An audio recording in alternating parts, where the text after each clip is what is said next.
আসসালামু আলাইকুম। পবিত্র কুরআনুল কারিমে যে সকল নবী রাসূলের নাম এসেছে, হযরত আবু যর গিফারি রাদিয়াল্লাহু আনহু প্রিয় নবী সাল্লাল্লাহু আলাইহি সাল্লামকে প্রশ্ন করেন, ইয়া রাসূলুল্লাহ সাল্লাল্লাহু আলাইহি সাল্লাম, নবীদের সংখ্যা কত? তিনি জবাব দিলেন, ১,২৪,০০০। তাদের মধ্যে ৩১৫ জন হচ্ছেন রাসূল।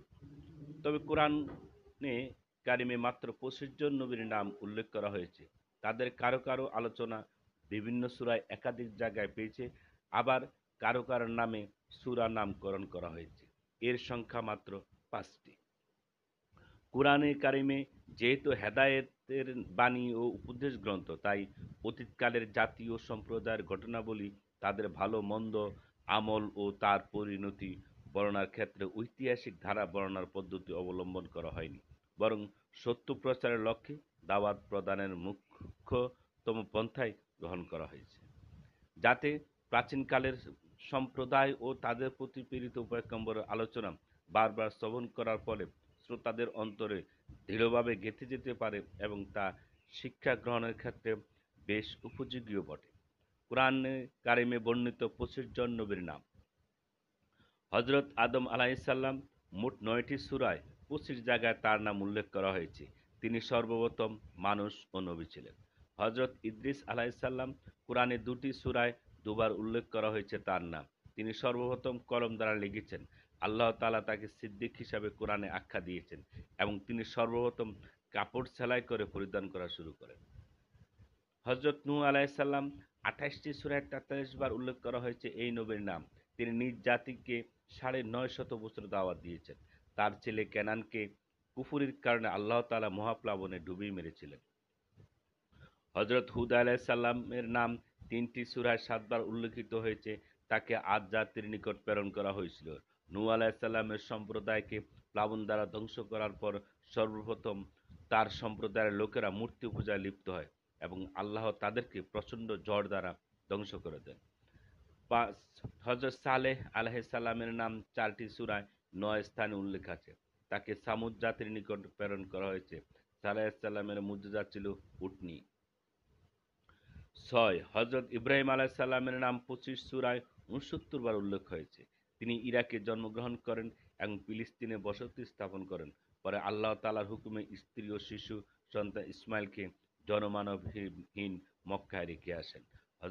হজরত ইব্রাহিম আলাইহিসসালামকে আবুল আম্বিয়া বা নবীদের পিতা বলা হয়। তিনি ছেলে ইসমাইলকে সঙ্গে নিয়ে কাবাঘর নির্মাণ করেন এবং সর্বপ্রথম মানুষকে বাইতুল্লাহ হজ করার জন্য আহ্বান করেন।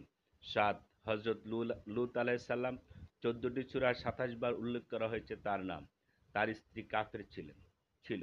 তার সম্প্রদায়ের লোকেরা সমকামিতার মতো পাপে লিপ্ত ছিল। ফলে আল্লাহ তাআলা তাদের কঠোর শাস্তি প্রদান করেন। ৮, হজরত ইসমাইল আলাইহিসসালাম, ৮ সূরায় ১২ জায়গায় উল্লেখ করা হয়েছে এই নবীর নাম।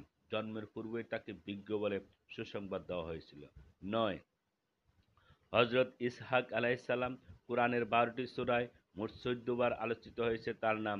তিনি তিনিও ইসমাইল আলাইহিসসালামের সম্পর্কে ভাই ছিলেন।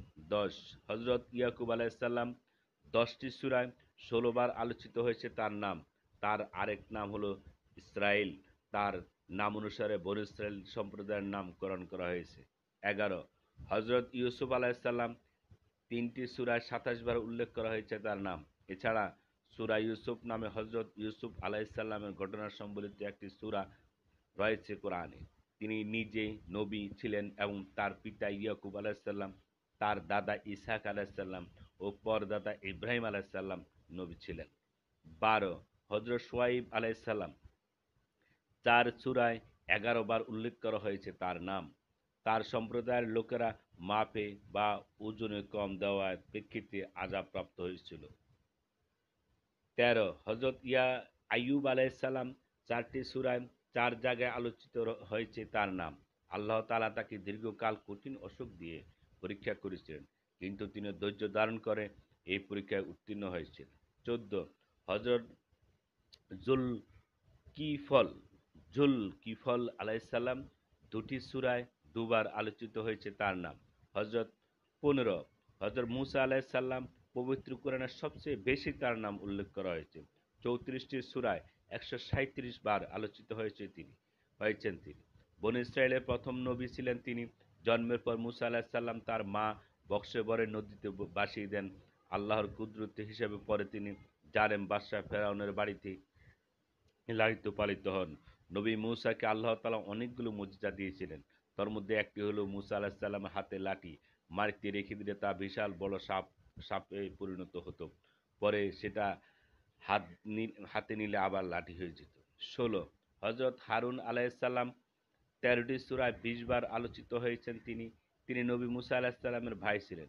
বাগ্মিতার পারদর্শী ছিলেন তিনি। ১৭ হযরত দাউদ আলাইহিস সালাম ৯টি সূরায় ১৬ বার উল্লেখ হয়েছে তার নাম।